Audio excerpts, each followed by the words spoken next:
쓸모와 영화 기생충이 지난 17일 일본 박스오피스 1위를 차지했습니다. 한국 영화가 일본에서 박스오피스 정상에 오르기는 2005년 내 머릿속의 지우개 이후 15년 만이었습니다.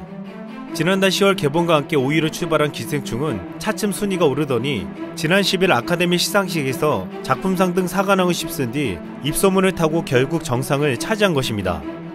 특히 최근 한일 관계가 좋지 않은 가운데서도 영화의 힘으로 이뤄낸 흥행이라는 점에서 의미가 깊다고 보고 있습니다. 이 소식에 일본 네티즌들은 부러움을 드러내는 반면 몇몇 언론들은 대기업 배급사의 로비 덕에 수상했다며 근거 없는 주장을 펼치기도 했습니다. 게다가 한 일본 평론가는 기생충의 부자 가족이 일본이고 빈곤 가족은 한국이라는 엉뚱한 해석을 내놓기도 했습니다. 지난 17일 일본 매체 다이아몬드 온라인에 한국 영화가 기생충으로 아카데미상을 수상할 수 있었던 이유라는 기사가 올라왔습니다.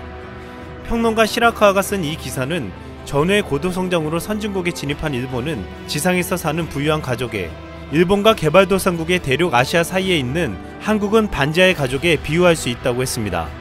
그러면서 그는 다소 추하게 그려진 이 지하 부분은 한국에서 엄격한 시선을 받으면서도 일본을 호의적으로 생각하는 친일파 한국인처럼 보인다고 말했습니다. IT 기업 사장의 경멸에 상처를 받은 기생충 가족의 아버지가 부자 가족을 붕괴시키는데 이것이 일본에 대한 파괴 욕구를 묘사한 것 같다고도 주장했습니다.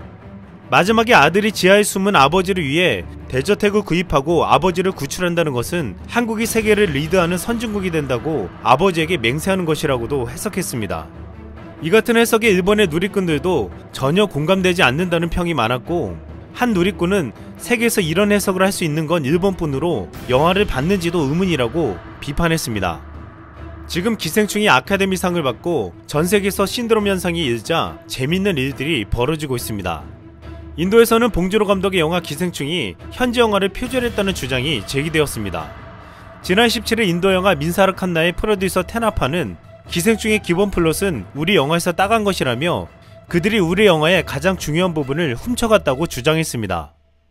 이어 테나파는 기생충의 제작사를 표절로 고소할 예정이라고 했습니다. 인도 영화 민사르 칸나는 사랑을 쟁취하기 위해 신부를 감추고 연인의 집에서 경호원으로 일하는 남성의 이야기를 담았습니다.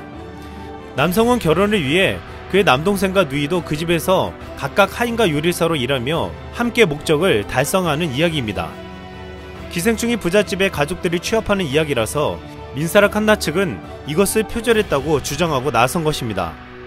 이와 관련해 민사르 칸나의 라비 쿠마르 감독은 아직 기생충을 보지 못했다면서 소송은 프로듀서가 결정한 일이라고 말했습니다. 그는 민사르 칸나가 기생충의 영감으로 작용했다고 할지라도 그 이야기가 오스카상을 받아서 기쁘다고 했습니다. 인도 언론 인디아 투데이는 가족 구성원 모두가 한 집에서 일한다는 설정은 비슷하지만 영화 민사르 칸나는 남녀의 사랑을 다룬 영화일 뿐이라고 했습니다. 반면 기생충은 부유한 집에서 일자리를 구하는 노동자 계급 가족의 이야기를 그린 것으로 등장인물의 동기는 완전히 다르다고 지적했습니다.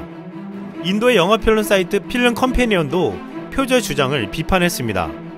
기생충은 계급투쟁의 이야기를 그렸고 민사르 칸나는 여성 간의 갈등을 그린 영화로 매우 다른 이야기라는 것이었습니다. 그러면서 이 주장을 진작에 믿는 사람은 아무도 없을 것이라고 했습니다. 그럼에도 기생충을 고소하겠다는 민사르 칸나의 프로듀서 테나파는 표절 주장의 정당성을 말하면서 과거에 한국의 영화 제작자들이 타미러 영화 제작자들에게 소송을 건 사례가 있다고 말했습니다.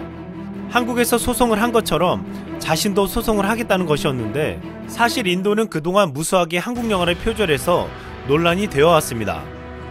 그동안 표절 논란이 되어왔던 한국 영화는 7번 방의 선물, 달콤한 인생, 엽기적인 그녀, 조용한 가족, 올드보이, 시라노 연애조작단 등 20여 편이 넘었습니다. 인도 영화들은 한국 영화에 대해 저작권을 지불하지 않고 무단으로 표절하는 게 다반사였습니다.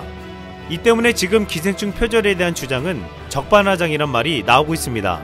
지금 전세계에 불고 있는 기생충의 바람은 어이없는 주장과 해석들이 나올 정도로 뜨겁습니다.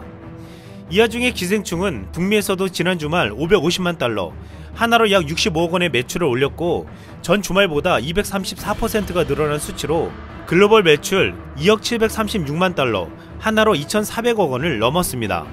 이런 추세라면 비영어 영화로 역대 최고 기록을 세운 와우정령의 2억 1,300만 달러, 하나로 약 2,528억 원을 가볍게 뛰어넘을 전망입니다. 또한 기생충은 북미와 일본에 이어 영국에서도 주말 박스오피스 순위가 4위에서 2위로 상승했습니다. 오스카 레이스를 함께 펼친 영국 미국 합작영화 1917까지 제친 것입니다. 전세계 극장가와 영화제를 모두 휩쓸어버린 기생충은 다 계획이 있었습니다. 이상 스물멍이었습니다.